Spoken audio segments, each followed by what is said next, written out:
Student, हम first year physics की जो बुक है उसमें एक मोस्ट इम्पोर्टेंट चैप्टर नंबर 1 में ये टॉपिक है डायमेंशन। तो ये हम आज स्टडी करने जा रहे हैं। अगर आप इस वीडियो को गौर से देखेंगे तो डायमेंशन का टॉपिक आपको क्लियर हो जाएगा। तो मैं बहुत डेप्थ में नहीं जाता, आसान से शुरू करता हूँ। मास एक चीज होती है जी, एक लेंथ चीज होती है और एक टाइम।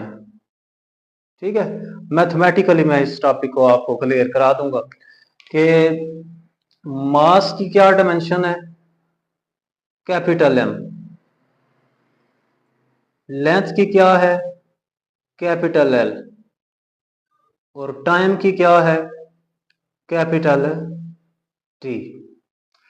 स्टूडेंट्स, मैं अगर आपसे पूछूं कि वेलोसिटी की डायमेंशन मालूम करें तो कैसे करेंगे? वेलोसिटी की डायमेंशन मालूम करने के लिए यहाँ लिखेंगे वेलोसिटी या स्पीड, जो भी सेम ही उनकी डायमेंशन होगी।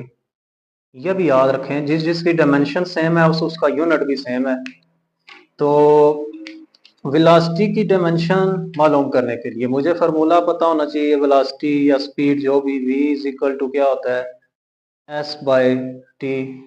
वेलोसिटी है या स्पीड है, जो भी, जिसका भी आप करना चाहें।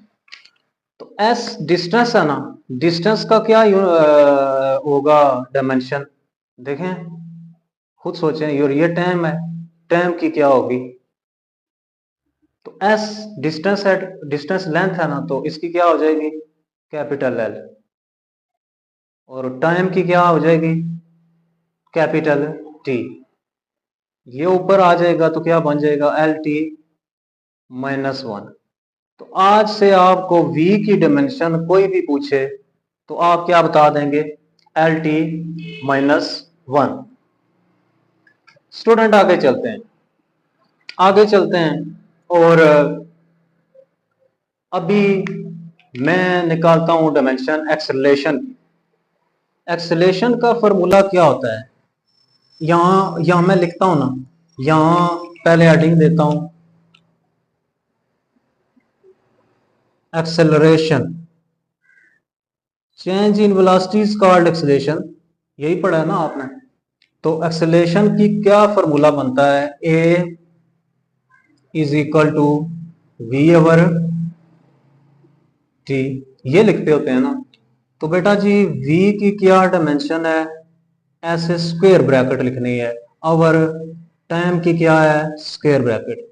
तो v की अभी मैंने कहा था, याद रख लें आप, एल टी माइनस वन।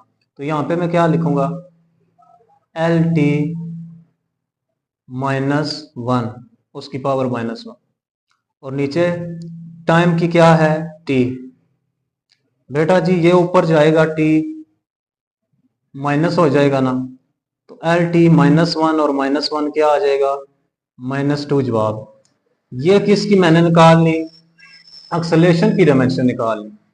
अब स्टूडेंट्स, मैं एक और चीज की डायमेंशन मालूम करता हूं जिसे कहते हैं फोर्स। आपने पढ़ा हुआ है फोर्स का फॉर्मूला, न्यूटन का जो लॉ है, सेकंड लॉ, उसमें फोर्स का फॉर्मूला क्या होता है, F is equal to M A.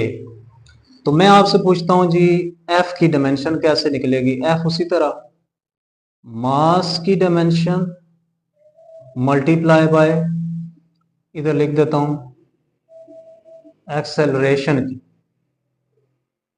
तो स्टूडेंट, मास की डायमेंशन क्या है, जरा हम अगर चले जाएं ऊपर, ये जो पिंक कलर में से हमने लिखा था, मास की एम आई थी, और एक्सेलरेशन की जो भी हमने मालूम किया ना, ये है एल टी माइनस टू। देखें ना, ये अभी मालूम की थी हमने, एल टी माइनस टू। ये किस चीज की है, एक्सेलरेशन की है ना। जिसकी डायमेंशन मालूम हो जाए उसे इस तरह स्क्वायर ब्रैकेट में लिखते होते हैं।